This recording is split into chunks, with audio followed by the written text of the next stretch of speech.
What's up, college football fans? Welcome to the QB Spotlight video, and we got another game preview to give y'all in this video. Today, we're talking about South Carolina against Arkansas. And we're going to preview the quarterbacks, what each quarterback needs to do to have success.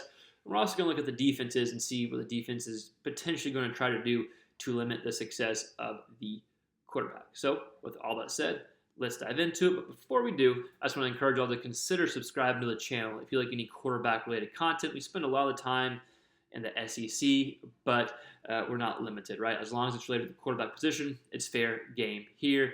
Let's continue and dive into this breakdown. I want to open up with talking about Arkansas's defense and what Rattler needs to do to have success against Arkansas's defense.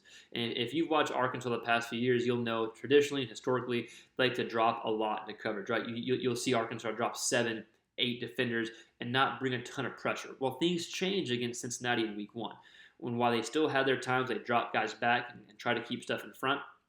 They brought a lot more blitzing and had a lot more just pressure in general than I think what Arkansas fans have been used to seeing. They had 3 sacks on Ben Bryant, the Cincinnati quarterback, and they had 4 quarterback hurries, right? So that's 7 plays of just causing chaotic this stuff going on in the pocket of the passing plays. They also had 8 tackles for loss.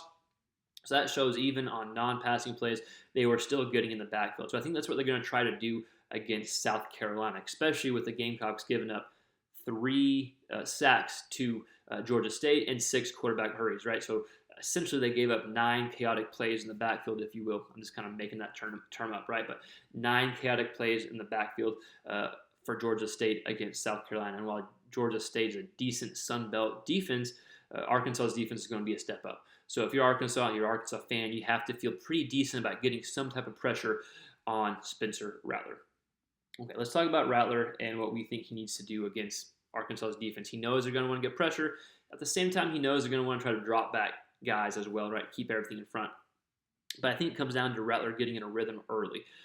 Quarterback Ben Bryant for Cincinnati got into a rhythm second half of the game. That's when Cincy had their comeback. It was almost like too little too late, right? So if Rattler can get into a rhythm early in the game, that's going to allow him to feel comfortable and then hopefully hit some deep shots. So Arkansas last week gave up a big play and to Ben Bryant and the Cincy quarterback, but also they had some receivers get by them that Bryant missed early in the game, right? There were several points left on the field that Cincinnati didn't convert on because the inability to hit those deep plays, right? So if you're Rattler, if you can hit some deep shots, I think the secondary for Arkansas could be suspect, and that could be a way of South Carolina attacking Arkansas. And Arkansas did have several DBs go down the game. I'm not sure what their status is, but regardless, I think if you're South Carolina, I think if you're Spencer Rattler to win this game, you're going to have to hit some deep shots. Rattler had only 6.1 yards per attempt against Georgia State. Now, while it was game 1, that is a number that you want at least to be a yard higher, if not 2 yards higher in today's offense, right? You want to be pushing 8, at least 7.5 type deal. And Arkansas will give up 6 yards per attempt per pass any day of the week. That's what they want. They want you to do that. Yeah, dink, dunk, dink, dunk. The only way that is successful is if you convert on third downs, and that's something the Gamecocks did not do against Georgia State. They were 3 of 14 on third down conversions. So if you're Arkansas's defense, you want to get some pressure. You want to keep everything in front and let them have some completions and then trust that on third downs that they're not going to convert, right? That and one more thing for South Carolina, or at least for Rattler, is this is very obvious, but it needs to be said. You can't turn the ball over. Chances are KJ Jefferson, the quarterback for Arkansas, which we'll get to in a second, is not going to turn the ball over. He's one of the best quarterbacks in college football and definitely one of the best quarterbacks when it comes to protecting the ball, right? So if you turn the ball over, I know it's not rocket science, but if you turn the ball over even once or twice, chances are you're going to lose a turnover battle and give Arkansas an extra possession, right? So if you're Rattler, let's just recap. You can't lose a turnover battle. You have to convert on third downs, right? And I think you're going to have to take some deep shots. And I think they will take some deep shots. I think they're probably seeing the same thing that we saw of Arkansas's defenses being a little suspect in the secondary. So I think they'll take some deep shots, and then get into a rhythm early. Okay, so that's kind of the breakdown that we see for Rattler and the Arkansas defense. All right, so let's talk about this South Carolina defense. And then we're going to talk about what we think KJ needs to do against the Gamecock defense. So South Carolina's defense was outstanding against the Georgia State's passing attack. Right, I think the quarterback for Georgia State was like 7 of 29. His yards per attempt was like 3.8 or 3.9. Right, something just extremely low, and they only allowed 111 yards through the air.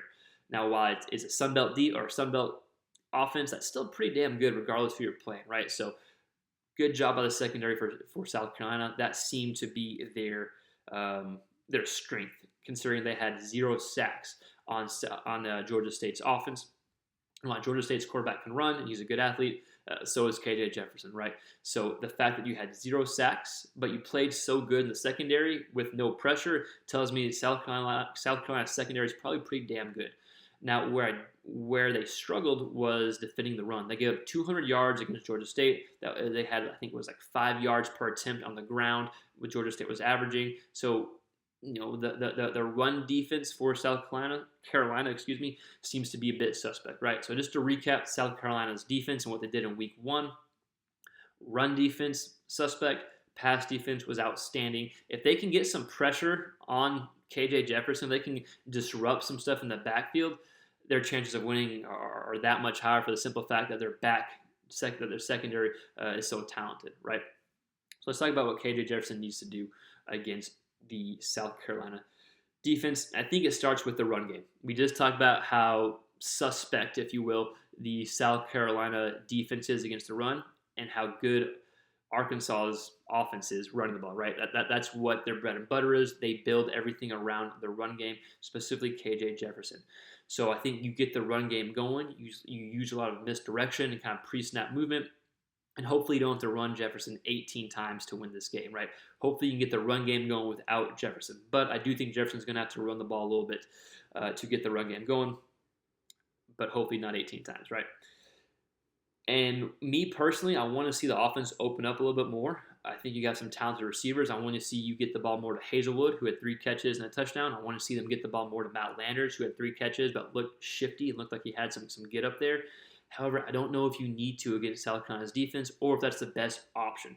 We talked about how good South Carolina's secondary is and how suspect their run defense is. So I think you want to run the game. You want to run the ball. Of course, you want to run the game, right? But you want to run the ball. And I don't think you want to push unnecessary shots if you don't have to. Now, me personally, I want to see the offense open up. I want to see some deep shots. I want to see KJ let it rip and push it downfield to the new receiving core. But I don't know if that's the best strategy, right? So even though I want to see it, don't know if it's the best strategy against South Carolina. And last point for KJ, get Knox involved again. Use Knox the exact same way you used him against Cincinnati. Because if you can get the run game going, and if you don't want to take deep shots, then let's get the tight end going, hit some short, intermediate type throws, and get Knox involved again, right? So again, just to recap, South Carolina's defense, not great against the run, but great against the pass against Georgia State. They need to get more pressure. If they can't get pressure on KJ, Arkansas might have a field day, right? But get some pressure on them and things could change. If you're KJ, I want to see you push the ball downfield, but I don't know if that's the best plan of attack against South Carolina's defense. So get the run game going and then get Trey Knox involved again, the tight end for Arkansas. Get him involved, right? So just to recap, Rattler, I know it sounds obvious, but don't turn the ball over, but get into a rhythm, push the ball downfield, convert on third downs. If you're KJ Jefferson, get the run game going and use Knox again. And I want to see you push the ball downfield, but it may not be the best way to attack the Gamecocks defense. All right, fans, or SEC fans, Gamecock fans, and especially Razorback fans who follow this channel, let me know your thoughts. What do you think your defense needs to do? What do you think your quarterback needs to do? Was I off? Was I kind of right? I'm sure I'll get a little bit of both, but let me know in the comments below your thoughts of the game overall, and we'll see you next time on the next quarterback-related video.